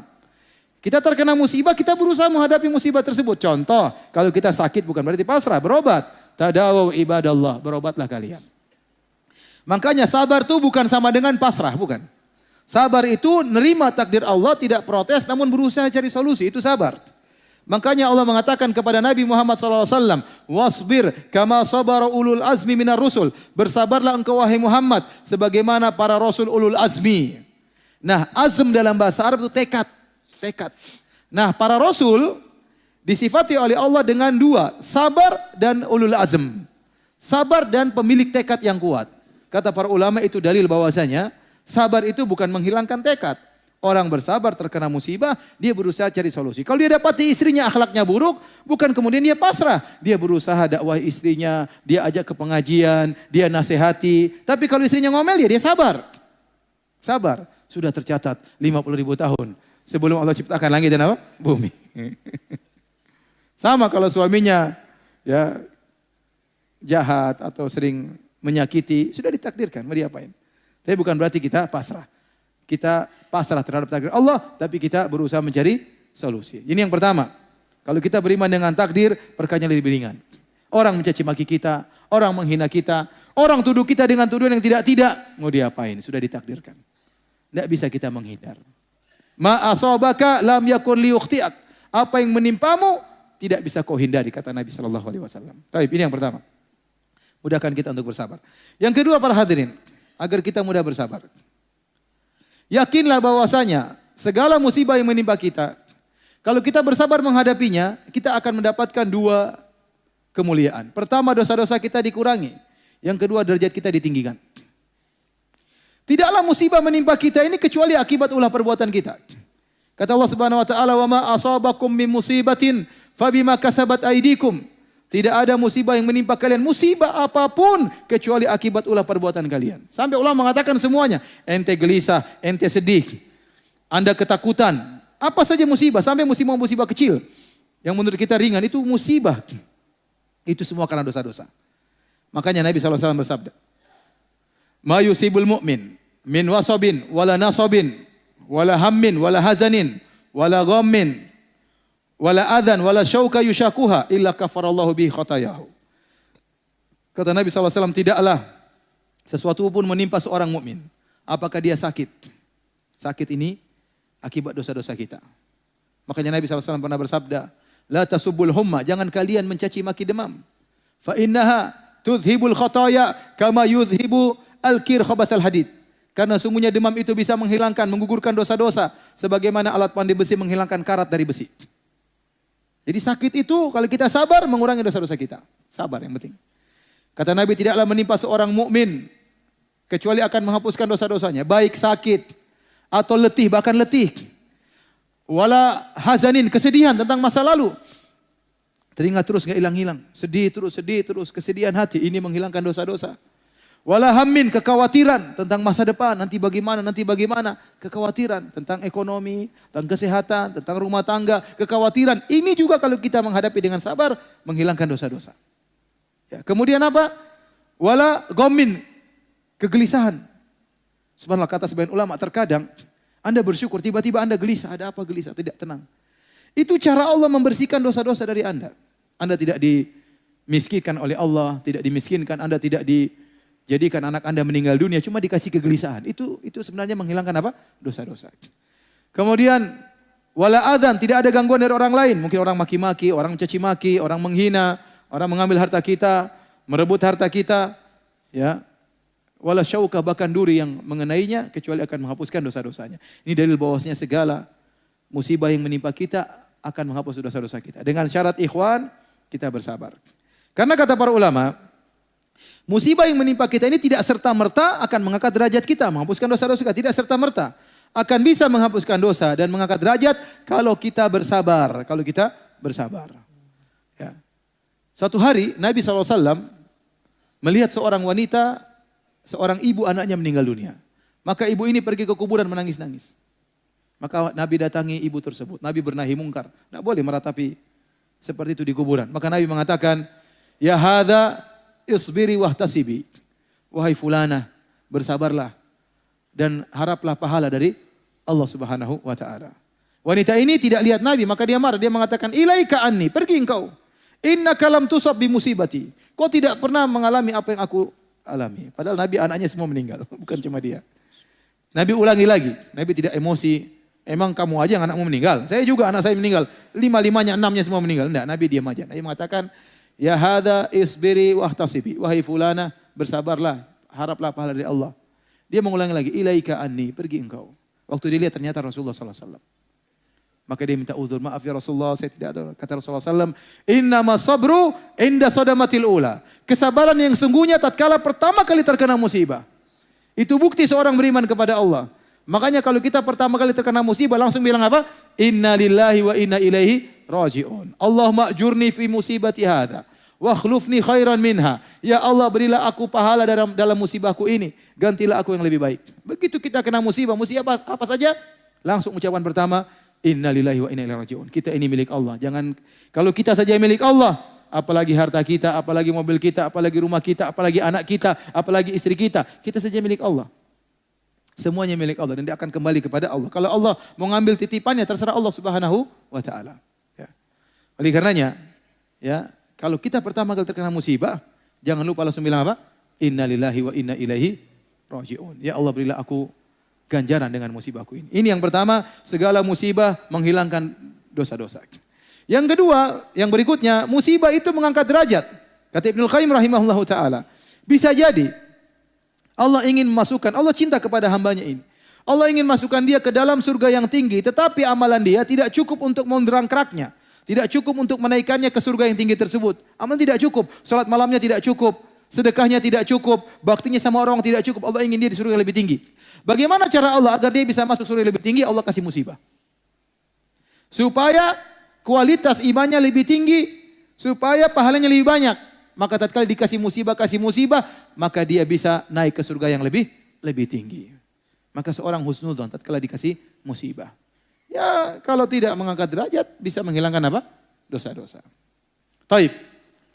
Di antara hal yang bisa ya membuat kita ringan menghadapi musibah. Caranya lihatlah kepada yang lebih susah daripada kita. Kata Nabi SAW, la tanzuru ila man fawqakum. Jangan lihat kepada yang lebih atas daripada kalian. Walakin unzur ila man asfala minkum wa huwa ajdaru walakin unzuru ila man asfala minkum wa huwa ajdaru alla tazdaru nikmatallahi alaikum. Lihatlah yang lebih susah daripada kita. Niscaya kalian tidak akan meremehkan karunia Allah Subhanahu wa taala. Bagaimanapun musibah kita pasti ada yang lebih susah. Ya, lihat orang-orang yang setengah mati, yang tidak punya kendaraan. Kalau orang tidak punya kendaraan, mungkin dia tidak punya mobil, alhamdulillah dia punya motor, dia bersyukur. Masih banyak orang tidak punya motor. Kalau dia tidak punya motor, baru punya sepeda, lihat yang dia masih banyak orang yang jalan kaki.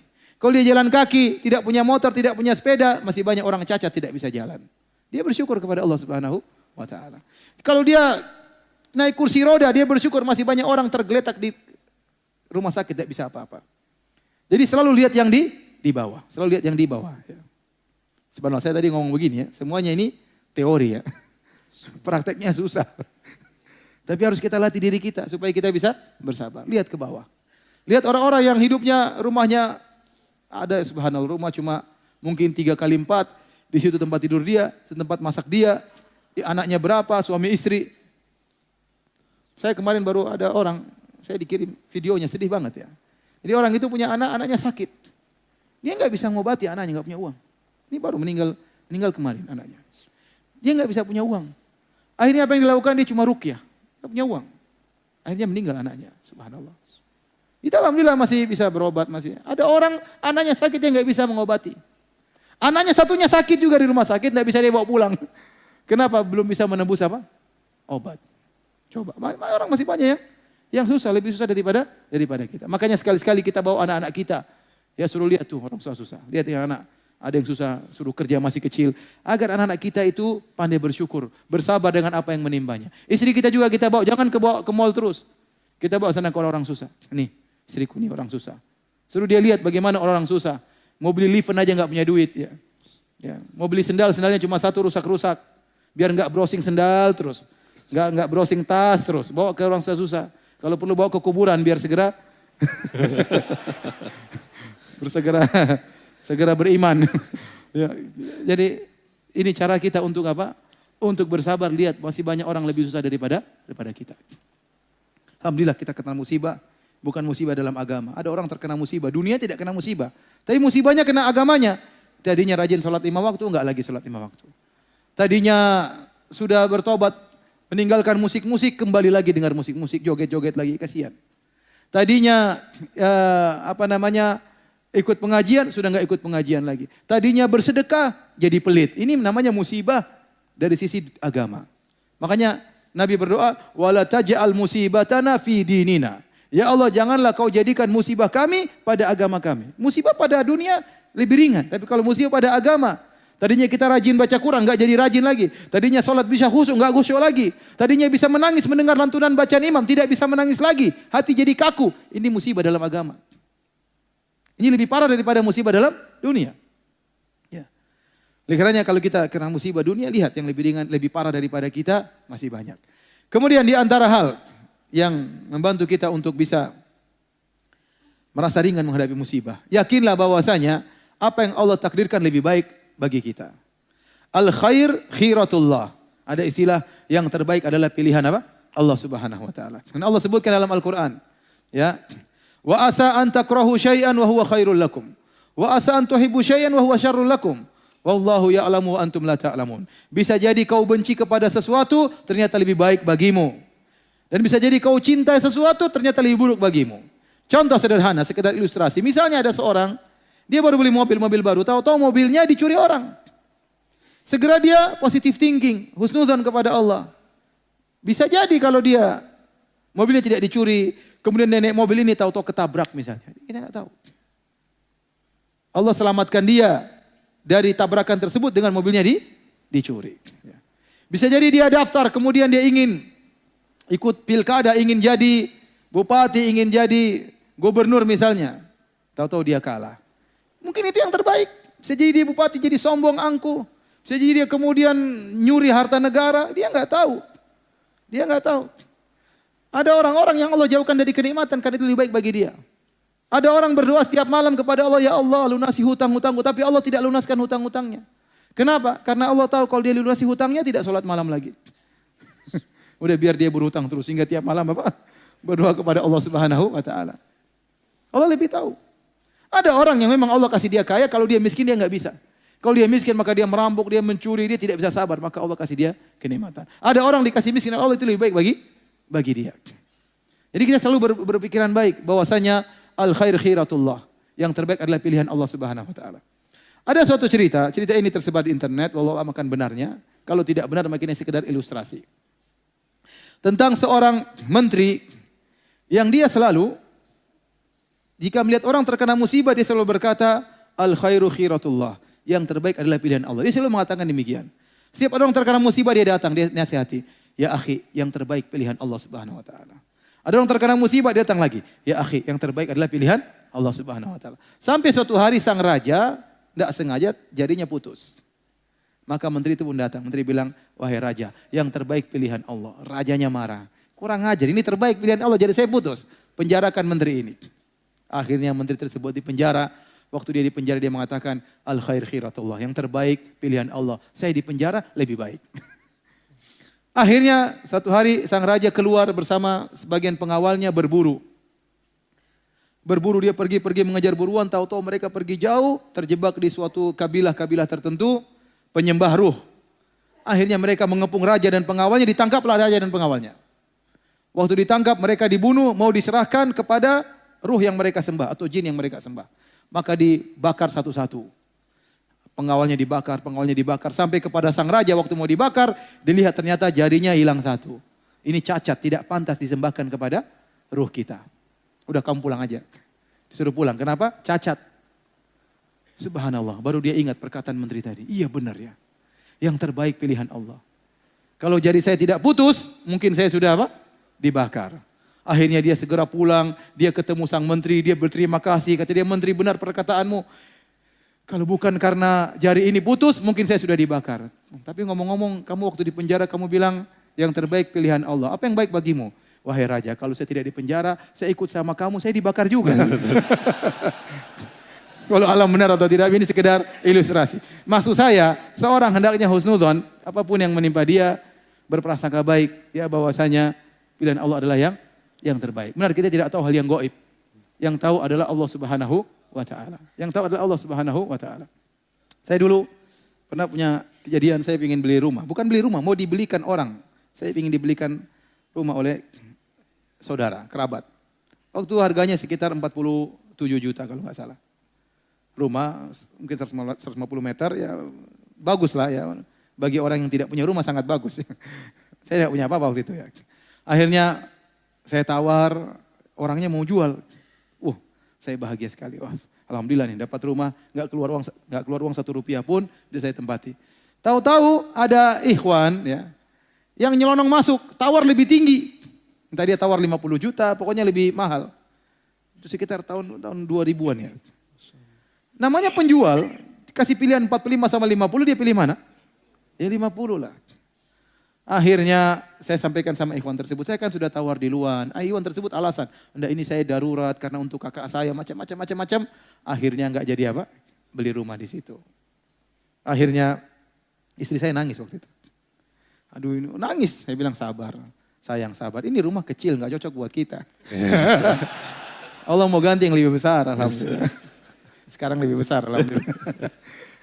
Demikian saja para hadirin hadirat Allah Subhanahu wa taala. Semoga Allah menjadikan kita hamba-hambanya yang bersabar ya menghadapi segala ujian. Kita jangan minta kepada Allah ujian, jangan. Kata Nabi SAW, la tatamannau liqa'al adu, fa idza laqitumuhum fasbiru. Jangan pernah berharap bertemu dengan musuh. Tapi kalau sudah bertemu bersabarlah. Jangan kita minta kepada Allah, ya Allah miskinkan saya, jangan ya.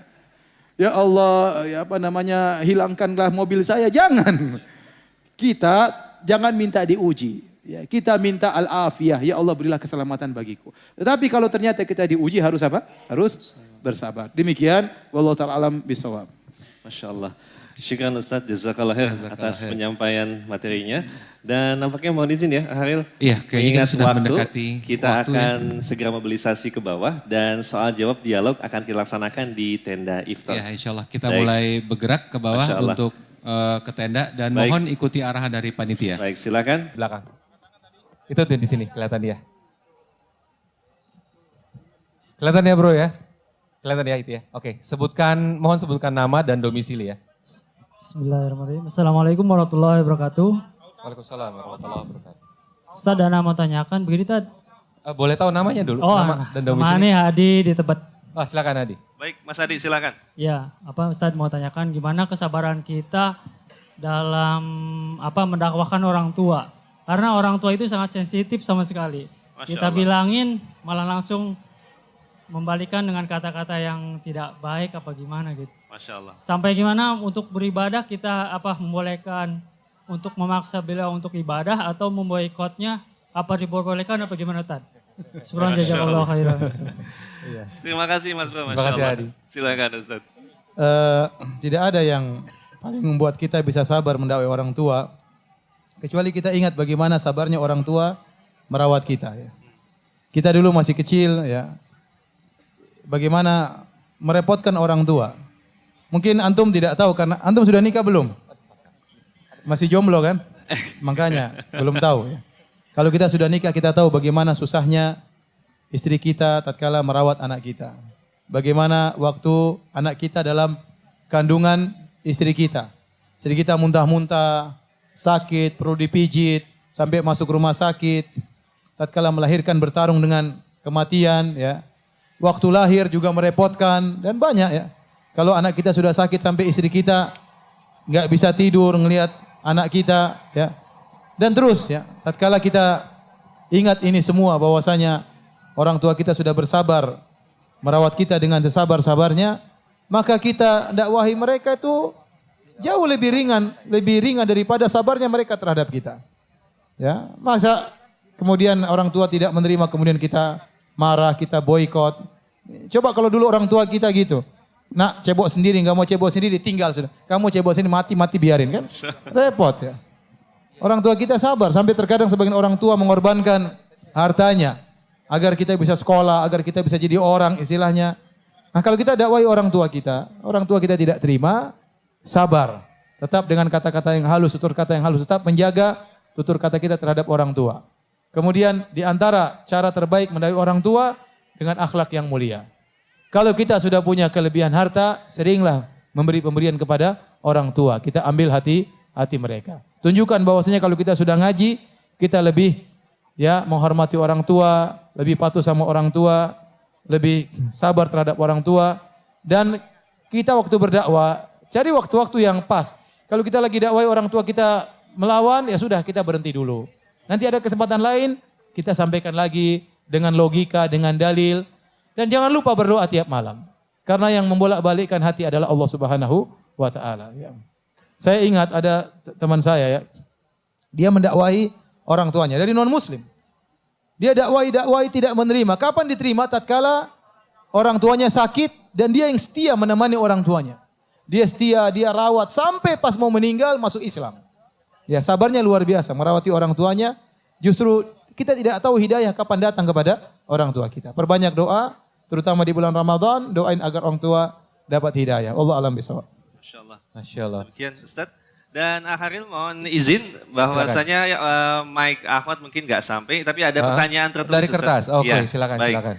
Ustadz, di pertanyaan Ahmad, mau konfirmasi saja Ustadz, apabila kita keluar dari pekerjaan yang haram, kemudian kita dihantui oleh kekhawatiran jatuh miskin atau hilangnya harta. Bila kita bersabar, apakah ini juga menggugurkan dosa-dosa kita? Benarkah demikian Ustadz? Apakah kekhawatiran ini berasal dari was-was syaitan Ustadz? Iya, jadi Allah Subhanahu wa taala berfirman, "Asy-syaitanu ya'idukumul faqr wa ya'murukum bil fahsya." Sungguhnya setan itu menjanji-janjikan kefakiran, ya. Ini ayat sebenarnya berlaku bagi orang yang pelit, ya. Orang pelit dia mau bersedekah, setan bilang jangan, kebutuhan masih banyak. Bagaimana anakmu, istrimu nanti masa depan butuh duit. Akhirnya dia pikir-pikir enggak jadi bersedekah.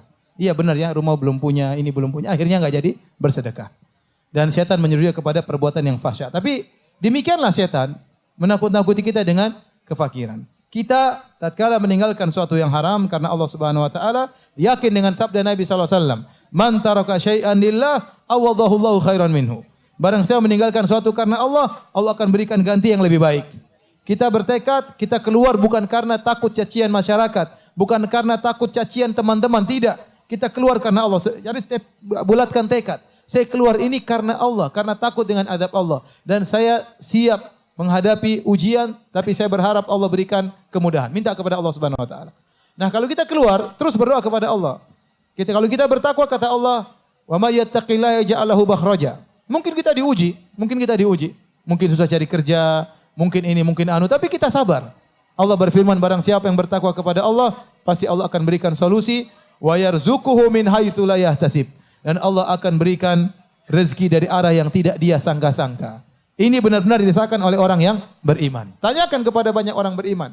Betapa sering mereka dapat rizki dari arah yang mereka tidak sangka-sangka. Maka saya nasihatkan kepada akhwat yang ingin meninggalkan pekerjaan yang haram. Tuluskan niat, ikhlaskan niat karena Allah. Bukan karena takut cercaan orang. Bukan karena takut pembicaraan orang. Bukan supaya dibilang saya sudah berhijrah. Enggak. Tinggalkan perbuatan tersebut karena Allah. Kemudian yang kedua, tingkatkan ketakwaan. Begitu Anda meninggalkan pekerjaan, salat malam, berdoa kepada Allah. Ya Allah, saya tinggalkan ini semua karena Engkau ya Allah. Jangan hinakan aku ya Allah. Jangan jadikan aku minta-minta kepada orang lain ya Allah. Sebagaimana Kau menjaga wajahku tidak sujud kepada selain Engkau, jagalah diriku jangan sampai aku mengemis pada orang lain. Menangis minta kepada Allah. Insya Allah ada solusi. Masya Allah. Syukran Ustaz. Jazakallah khair. Silakan Bro Haril untuk pertanyaan brothers. Oke, sekarang brothers lagi. Depan Baik. silakan. Oke, paling depan. Boleh pakai ini. Silakan. Silakan. Sengaja ya, ke depan mau nanya ya. Masya Allah. Saya kasih bukan nama dan domisili. Bismillahirrahmanirrahim. Assalamualaikum warahmatullahi wabarakatuh. Waalaikumsalam warahmatullahi wabarakatuh.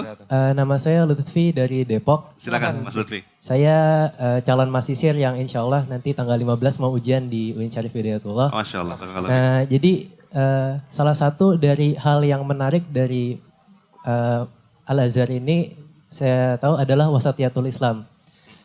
Dan saya mau tahu lebih banyak tentang wasatiyatul Islam itu. Mungkin itu pertanyaannya. Wasatiyatul Islam. Wasatiyah Islam, kalau kita bicara secara syar'i ya, antum melihat ada wasatiyah pada Al-Azhar, alhamdulillah ya. Wasatiyah orang sering terjemahkan dengan moderat, tapi sebenarnya wasatiyah artinya sikap tengah. Kita Islam sikap tengah ya. Jangan gulu, jangan tafrid. Gulu itu terlalu ekstrim, tafrid meremehkan. Islam tidak demikian ya. Ada contoh dalam Islam, ada kelompok yang di ujung, tidak di tengah. Dan itu banyak. Contoh misalnya dalam masalah keimanan. Ada namanya Khawarij, ada namanya Murji'ah. Khawarij mudah mengkafirkan orang, Murji'ah mengatakan yang bermaksiat pun imannya tinggi. Ahlus sunnah wasatiyah, tengah. Ya, orang yang melakukan maksiat tidak dikatakan kafir, namun tidak dikatakan imannya tinggi seperti imannya Jibril. Imannya berkurang. Ini contoh. Contoh dalam masalah misalnya kepada para wali. Ada orang berlebih-lebihan menganggap wali sampai pada derajat mungkin nabi, sampai dikatakan maksum, kalau sudah meninggal diminta-mintai. Saya rasa Al-Azhar tidak pernah mengajarkan demikian. Dan sebaliknya juga bukan meremehkan, wali dianggap orang biasa, ya, diremehkan, tidak dihargai, tidak dihormati juga tidak. Kita di tengah-tengah menghargai para ulama, menghargai para wali, namun tidak kita angkat derajatnya berlebihan sampai sederajat nabi, tidak mungkin salah. Ini tidak benar. Tidak ada yang maksum. Yang maksum cuma siapa? Nabi SAW. Kata Imam Malik, kullun yu'khadu qauluhu wa yurad ila sahib hadal qabr. Setiap orang boleh diambil perkataannya dan boleh ditolak kecuali Nabi SAW. Dalam banyak hal. Contoh saja masalah berpakaian. Ya, sebagian orang berlebih-lebihan menyangka bahwasanya semua misalnya yang dipakai oleh Nabi sunnah sampai zaman sekarang. Sehingga mereka menganggap misalnya sorban adalah sunnah. Kemudian misalnya pakai jubah adalah sunnah. Contohnya mereka menyangka bahwasanya naik onta sunnah misalnya. Atau makan korma sebagai makanan pokok sunnah. Ini tidak benar ya.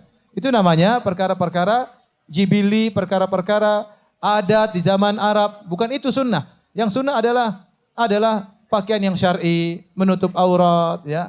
Kemudian tidak tampil beda di antara masyarakat seperti itu. Ya, sebagian lain berlebih-lebihan, ya, tidak mempedulikan pakaian-pakaian ala barat, pakaian ala orang-orang non-muslim misalnya. Ya, kita di tengah-tengah, kita bilang kita pakaian kesopanan, tidak harus modelnya seperti di zaman Nabi pakai sorban, Nabi juga dahulu pakai rida. Rida itu seperti kain ihram. Sarung sama apa?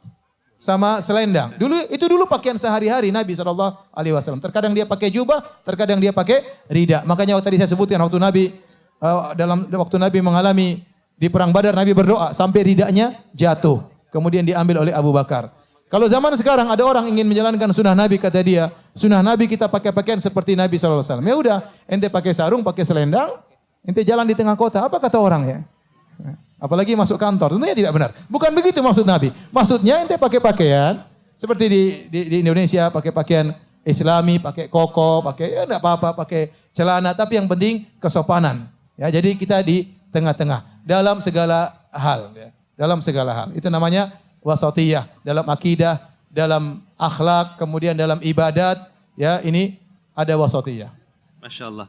Ahril, mohon izin tadi ya, dari menyampaikan ya, tentang sikap pertengahan terhadap akhlak Nabi. Ustaz, yang sedang terangkat ini Ustaz, bagaimana sikap pertengahan dalam menyikapi mengambil keberkahan terhadap peninggalan-peninggalan Nabi Ustaz? Baik itu baju, bekas rambut dan sebagainya. Peninggalan Nabi, dahulu Nabi SAW spesial. Seluruh tubuhnya berkah. Bahkan air liurnya berkah, bahkan ludah Nabi berkah, rambut Nabi berkah. Sallallahu alaihi wasallam. Tatkala terjadi peristiwa Hudaybiyah, waktu para sahabat hendak berumrah dengan Nabi sekitar 1.400 orang, mereka dilarang oleh orang kafir musyrikin sehingga mereka tidak bisa masuk. Akhirnya diutuslah utusan kaum muslimin, kaum musyrikin untuk berunding dengan Nabi sallallahu alaihi wasallam. Waktu salah seorang utusan datang, mereka lihat para sahabat begitu mengagungkan Nabi sallallahu alaihi wasallam. Tidaklah Nabi meludah kecuali ludahnya diperebutkan oleh para sahabat. Ini menunjukkan ludah Nabi berkah. Apalagi badan Nabi. Ada sahabat lihat Nabi pakai baju, kemudian dia minta, ya Rasulullah, ya ma ahsana haza. Ya Rasul, ini bajumu begitu bagus, berikan padaku. Nabi kasih. Bukan apa-apa, sahabat ini tahu baju ini sudah keringat, kena keringat Nabi SAW. Dia ingin pakai. Dia ingin dijadikan kafannya. Akhirnya jadi kafan dia. Kemudian Nabi SAW waktu hajian, Nabi mencukur rambutnya, Nabi bagi-bagi rambutnya kepada para sahabat. Kenapa? Karena rambut Nabi berkah.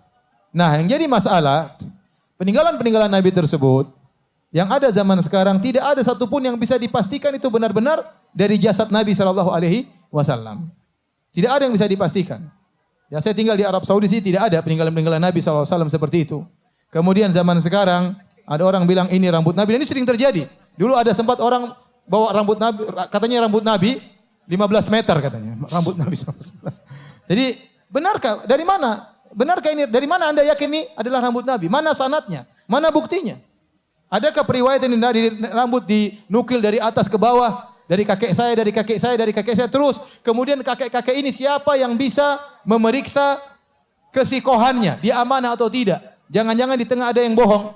Jangan-jangan di kakek ke-20 ternyata bohong. Dia ambil rambut sembarang, dia bilang ini rambut Nabi SAW.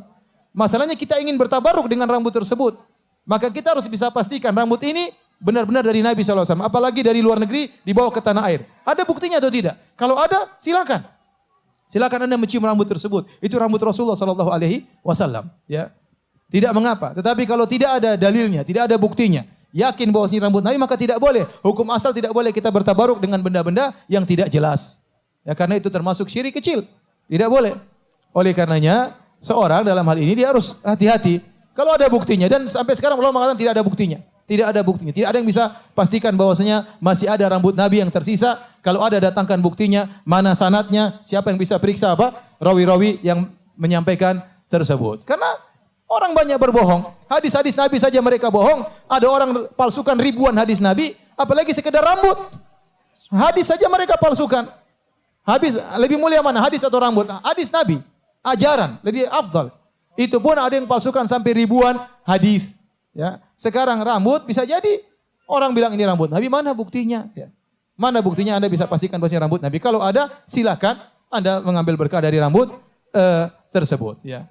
Tetapi ikhwan, bukan berarti kalau Anda tidak bisa dapat rambut tersebut, kemudian Anda, alhamdulillah keberkahan banyak. Hadis-hadis Nabi berkah, ajaran Nabi berkah, sholat tarawih berkah, pengajian berkah, banyak. Kalau Anda bisa dapat rambut tersebut, alhamdulillah. Kalau tidak ada, masih banyak ajaran-ajaran yang Nabi anjurkan. Nabi tidak pernah secara khusus mengatakan, cium rambutku, tidak ada. Tapi kita tahu itu boleh. Tapi banyak hal-hal yang Nabi anjurkan, sholat malam, sholat tarawih, berbakti sama orang tua, masih banyak pintu keberkahan yang bisa kita dapatkan. Wallahu a'lam bishawab. Masya Allah. Syukran Ustaz. Akhil, masih ada Ya, waktu?